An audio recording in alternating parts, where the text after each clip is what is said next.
Good afternoon on this glorious September 13, 2020 of the Clean Canvas podcast. God damn, this is like the most recorded episode I've done. I've lost recordings and due to the environment around me sometime. Could get noisy that I've, had to re-record these. So listener request was based on a question, and I will address the question, or rather more of an observation, really. Just to get through the disclaimers, I'm going to cut through a lot of this because I'm just going to make it as brief as possible so this can go out to you. Finally, I am not a lawyer. I'm not an IT guy. I'm not in the realm of the tech world anymore or associated with it or what have you. And if you get this reference, gold star. Nothing I discuss in this episode,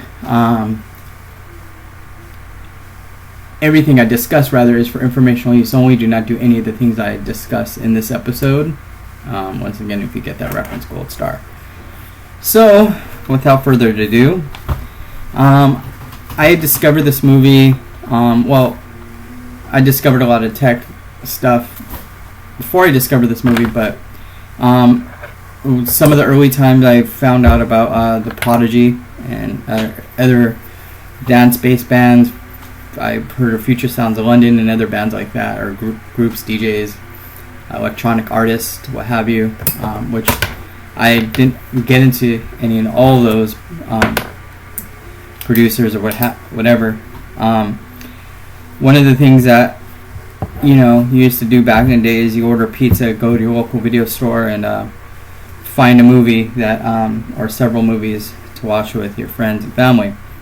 One of those movies changed for me, whether it was my favorite group being The Prodigy, or how I talked to people, met friends through certain tech stuff that was involved in this movie. It was the movie Hackers. It was always a go-to movie. I watch it from time to time. The Blu-ray version looks magnificent. So I've watched it countless times.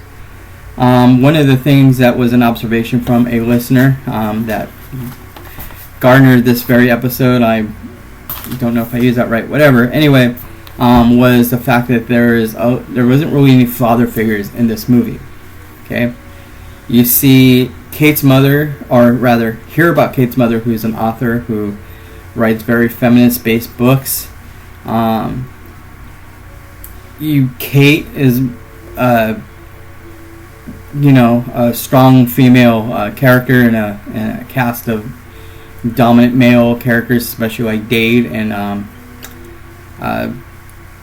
other characters. They're escaping me right now, as a lot of stuff does when I, talk about stuff. And then one of the things is that there's this part in the movie where they're interrogating all the kids and Dade's mother, and one of the things, and this is the best line if you've ever gotten in trouble, maybe had to have a parental figure there. One of the things that stood out to me was when Dade's mother, and I'm paraphrasing at best, says, "I don't care if I face uncertain death." That's some hard ass mother love there, or just strong parental figure, that you may have, that may, if you've ever been at those situations, that may be relatable.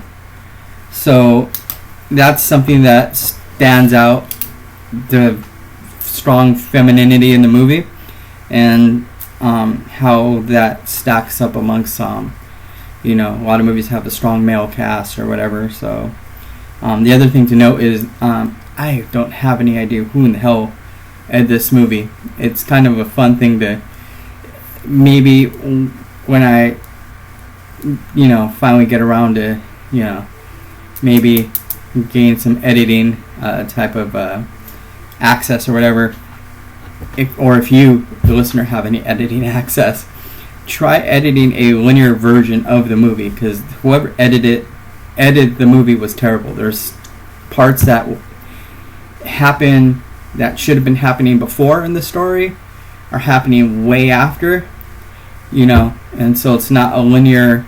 The way it's edited wasn't linear. I don't know if that was on purpose, but yeah, whoever edited the movie, it was goddamn terrible. Another thing to note was the soundtrack for the movie. The Prodigy. If you've gotten parts 2 or 3 of the soundtrack, not the movie, although I heard quote unquote Takedown, there's a movie thing called Takedown, was supposed to essentially be Hackers 2. I could be wrong. I have to fact check that, but there was an alleged Hackers, sort of a Hackers 2 or a prequel or something that was supposed to pop off on that. Like I mentioned, the soundtracks, they had a part 2 and a part 3 of the soundtrack, which had BT, Moby, and there's even a David Bowie remix, more, I think, some shit from Underworld. So I mean, there is a lot of heavy hitters and good stuff on all those soundtracks. The other thing to note is what did it do for computer culture? I mean, I know a lot of people, predating a lot of messaging, Facebook Messenger, the quick accessibility of a Twitter or whatever that you may be inundated with in your realm of what you use on social media. Back in the day, there was very few.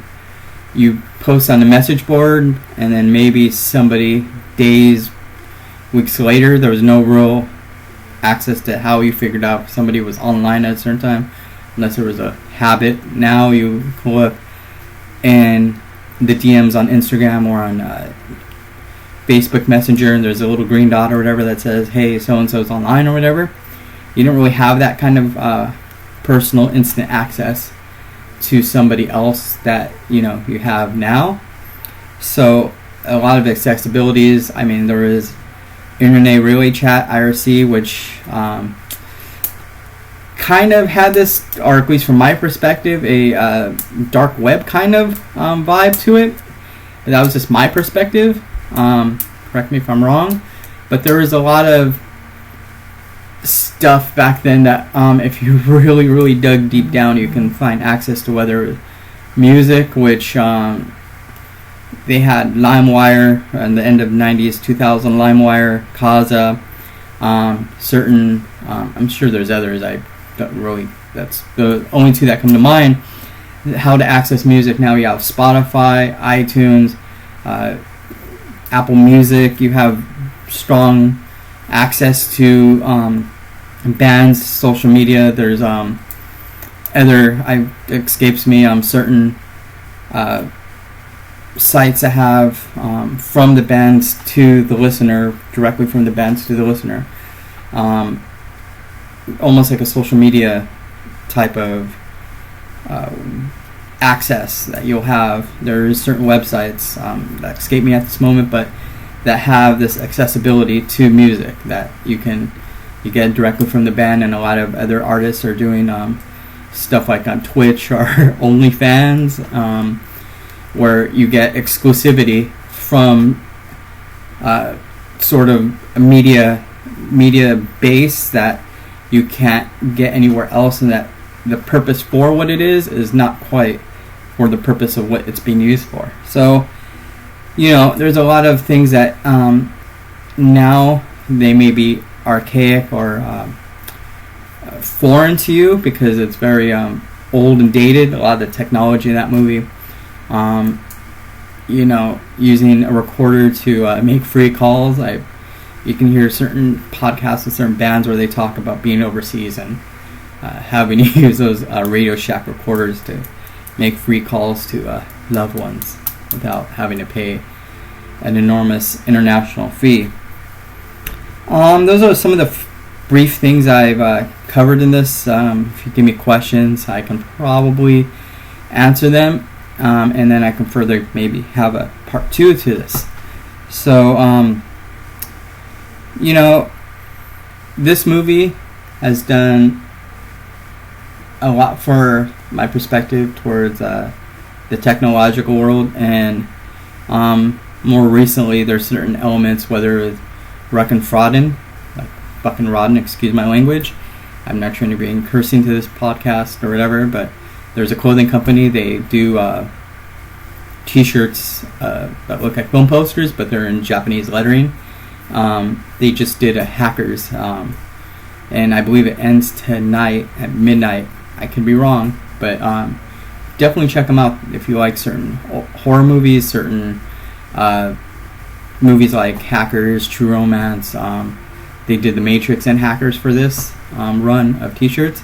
So there's certain elements, whether it's fashion or music, that give sort of reference to Hackers, the movie.